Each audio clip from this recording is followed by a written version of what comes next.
तर आज माझ्या रियांचा ना दुसरा बर्थडे आहे, तर म्हटलं चला बर्थडे आहे, बर्थडेची सुरुवात आपण छान गणपती बाप्पांच्या दर्शनाने करूया। आणि योगायोगाने आम्ही आता पुण्यातच आहोत, तर म्हटलं चला दगडूशेठ हलवाई बाप्पांचं दर्शन घेऊया। ह्यापेक्षा काय वर्षाची छान सुरुवात असू शकते। आणि खूप दिवस झालं गेलोही नव्हतो, तर म्हटलं रियांच्या बर्थडेच्या निमित्ताने जाऊया तरी। तर म्हणूनच आम्ही निघालोय दगडूशेठ हलवाई बाप्पांच्या दर्शनासाठी, बिकॉज रियांचा बर्थडे पण आहे आणि दर्शन पण होईल म्हटलं, तर तुमच्यासोबत सुद्धा हा व्हिडिओ शेअर करावा। तर बघूया, आज असं मेट्रोने जायचं चाललंय, पण बघूया बस मेट्रो जे भेटेल त्याने आम्ही निघणार आहोत। तर रियांचा बर्थडे आहे माझ्या, तर हॅपी बर्थडे कमेंटमध्ये विश करायला विसरू नका।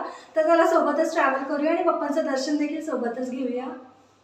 तर सकाळी 11 वाजता आम्ही घरातून निघालो आणि रियान छान डॅडाचा हात पकडून ना एन्जॉय करत चाललेला, कारण पप्पांचं दर्शन घ्यायचं म्हटलं की खूप जास्त खुश असतो। आणि आम्हाला घरापासून आम्ही जिथे राहतो तिथून आम्हाला संतोष नगर, ज्याला की 16 नंबर बस स्टॉप म्हणतात, तर तो जवळ पडतो, म्हणून आम्ही तिथूनच बस पकडायचं ठरवलं। पण आम्ही चालत असतानाच आमच्या 2 कात्रजच्या बस सुटल्या आणि तितक्यात रियानला दिसला उसाचा रस, आणि उसाचा रस प्रचंड आवडतो त्याला, त्यामुळे म्हटलं चला उसाचा रस पिऊया। रोड क्रॉस करून उसाचा रस पिला आणि परत आम्ही बस स्टॉपवर आलो। तेवढ्यात आम्हाला एक बस दिसली, पण ती आमच्या काही कामाची नव्हती। त्याच्यानंतर अगेन 10 मिनिटाने एक बस आली, जी की पुणा स्टेशन होती, मग आम्ही तीच पकडली।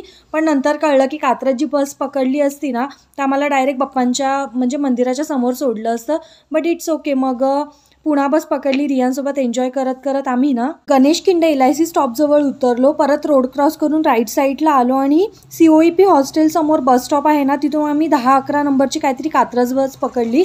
तिने आम्हाला ना थेट श्रीमंत दगडूशेठ हलवाई गणपती मंदिरासमोरच सोडलं। आणि बऱ्याच दिवसांनी पप्पांच्या दर्शनासाठी आलेलो, इतकं आतून प्रसन्न वाटत होतं ना। हे बघा, इथे आल्यावरच मन एकदम प्रसन्न होऊन जातं। आणि ॲज युजल नेहमीप्रमाणे गर्दी होती, बाप्पांचं दर्शन घ्यायला गर्दी ही नेहमीच असते, तुम्ही कधी या कोणताच असा वार नाही की जेव्हा गर्दी नसते।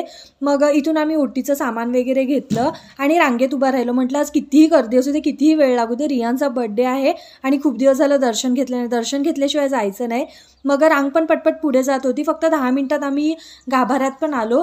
मग इथे एक व्हिडिओ काढला आणि मग त्यांनी सांगितलं की व्हिडिओ फोटोज अलाउड नाही, मग मी पण मोबाईल ठेवून दिला आणि छान मनसोक्त दर्शन घेतलं बाप्पांचं। आणि रियांचा बर्थडे होता म्हणून आम्ही अभिषेकसाठी बसलेलो इथे, आणि अभिषेक झाल्यानंतर त्यांनी आम्हाला एका पिशवीत एक नारळ आणि छान असं छोटंसं रोपटं दिलं।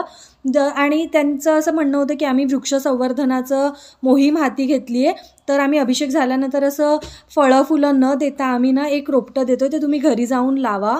तर ते कॉन्सेप्ट मला खूप जास्त आवडली। आत व्हिडिओ काढायला जमलं नाही, म्हणून मी बाहेर येऊन काचेतून बाप्पांचं अजून एकदा दर्शन घेतलं, व्हिडिओ काढला।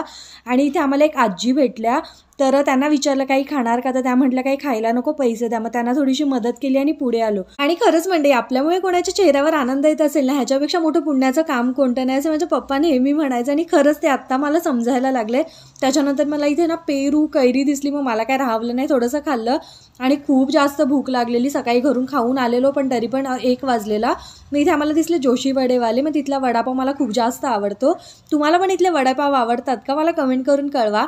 मग रियान आणि आम्ही तिघांनी वडापाव खाल्ला आणि मग आम्ही निघालो नंदेकडे जायला, बिकॉज इथून ननंद जवळच राहत होती। मग त्यांचा फोनवर फोन की या ना घरी या ना, मग बरोबर वाटत नाही ना इतक्या जवळ येऊन जायचं। मग आम्ही रिक्षा बुक केली आणि नंदेकडे जायला निघालो। अजून एकदा पप्पांचं दर्शन घेतलं आणि मग नंदेकडे गेलो। मग तिथेच रियांचा बर्थडे सेलिब्रेट करायचा ठरवला आणि मिलन बेकरीमधून ना रियांसाठी एक चॉकलेट फ्लेवर छोटासा केक घेतला, कारण मोठ्याने बर्थडे सेलिब्रेट नव्हता करायचा, अजून तो लहान आहे, त्याला काही कळत नाही। मग मी पहिला बर्थडे पण त्याचा असाच सेलिब्रेट केलेला, ज्यांना खरंच अन्नाची जास्त गरज आहे ना, अशा ठिकाणी जाऊन मी बर्थडे सेलिब्रेट केलेला, जीवदानी मातेच्या मंदिराच्या इथे। आणि ह्या वर्षीचा पण तशाच प्रकारे थोडासा केला।